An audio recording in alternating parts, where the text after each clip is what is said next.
white, who they think I am. So there's a lot with the labeling.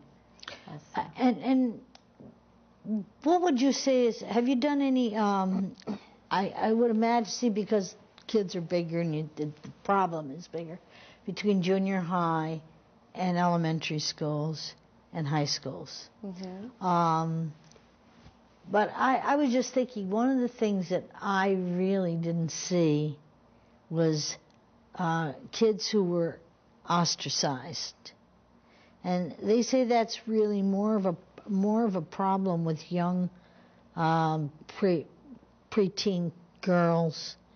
Would you agree with that? Well, and I think you might be talking about, for girls, it's not the typical physical bullying that we have known it to be. And in the 90s, there was research started with girls, and we call it more relational aggression. So it is. That's a good word. I've never heard that. So relational aggression. So it's funny because I taught for 10 years, although I did not educate myself on it until I got out about 7 years ago. And thinking about my girls coming in from recess time and saying, well, they turned their back on me, or, you know, they just really didn't include me. I don't know how to explain it. And I thought, well, we're going to have to go on with math, and don't worry about it. I wish I could go back and explain and give them the terms and explain it to them and say, you're not crazy. You know, this has happened to me too, and this is a form of bullying. So it's really the things of the rolling of the eyes, or, you know, the sigh sometimes that says, you're stupid, you know, or the turning the back of the exclusion. And, or clicking together. Yes, the and clicks then leaving and the one out. Exactly. The parties and leaving the one out. Because for girls, it's that relationship and the friendship is paramount, and that's really, it's so important to them, and so that's always a threat to them, is what happens if I don't have that friend. And oftentimes it's, well, I can look here and I'm friends here, but I'm not going to look behind me to see who is being left out, because as long as I'm okay, I'm okay. I only have to worry about me. So we really we do talk to the girls about that, and we have a program for young women, for girls. Oh, that's great. I remember my first year of teaching. One girl came up to me. I was fourth grade when I started teaching, fourth grade. And she came up to me and she said, teacher, that girl called my mother a hoe. Well, I said, that's kind of silly. She says, my mom not a hoe. No, I wouldn't think your mother is a hoe. You know, and I get, what is this? So, and I'm sure wanted me to do something about it, but I figured it's so stupid. So I, at lunch, go into the lunchroom, and I says, what's this thing? I have a kid, and I told the story, and he says, that's their way for saying whore. Your mother is a whore. And, you know, well, now I know. Yeah, I guess I'd get upset with that, too.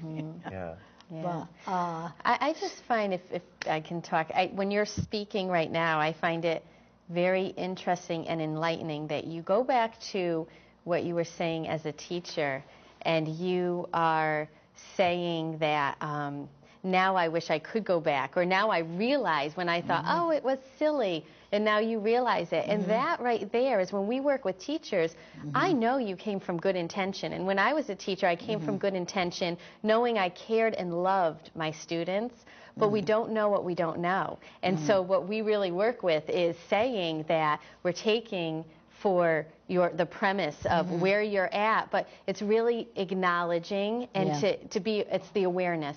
And now that you know, what are you going to do? So I commend you, because that's really well, that's why I went into special education, because I had to learn how to work with the behaviors, because learning wasn't going to come unless the behaviors were changed. And the thing is that what we used to do, just so that the learning wouldn't always stop, is I had what we call I had a box, and the kids would have to write down, I have a pull-up. That was extreme, a pull-up with. Now, these are kids who are low functioning because they have intelligence, but they haven't been learning, so they don't know how to read or write or whatever. So all they'd have to do is pull up, right, it was already there, and they would put the initial of the person who was giving them a bad time and their initial. And then at a certain time of the day, go get the box, and then we'd start. We'd sit in the circle. And they'd share and talk directly to that person, talk back, and try and get that resolved that way, so that then they would know that the issue was going to be dealt with, but we have to learn not to deal with it. Sometimes we can't deal with our issues right in the moment. So that was, something that was important. Is there anything that you would like to tell the audience that is something you think they need to know about bullying and violence in the schools?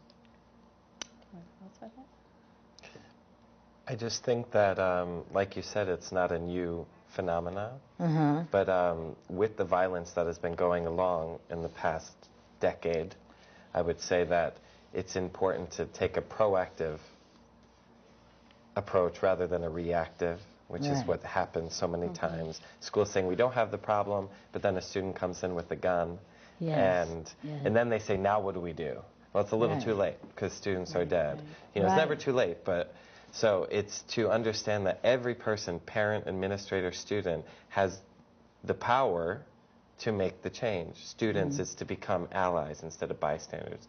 Administrators is to empower their students. Parents is to have a dialogue with their children and say, not saying that they don't already have that, but really try and facilitate an openness at home and listen, because the stories that we read, what we hear from students is that they may tell somebody, a teacher, or, my personal experience, I was beat up in high school. I went to a teacher right before lunch, and I said, I'm going to get beat up at lunch. And she said, Jason, you're not going to get beat up at lunch. And she sent me away, and I got beat up at lunch. And so it's listen.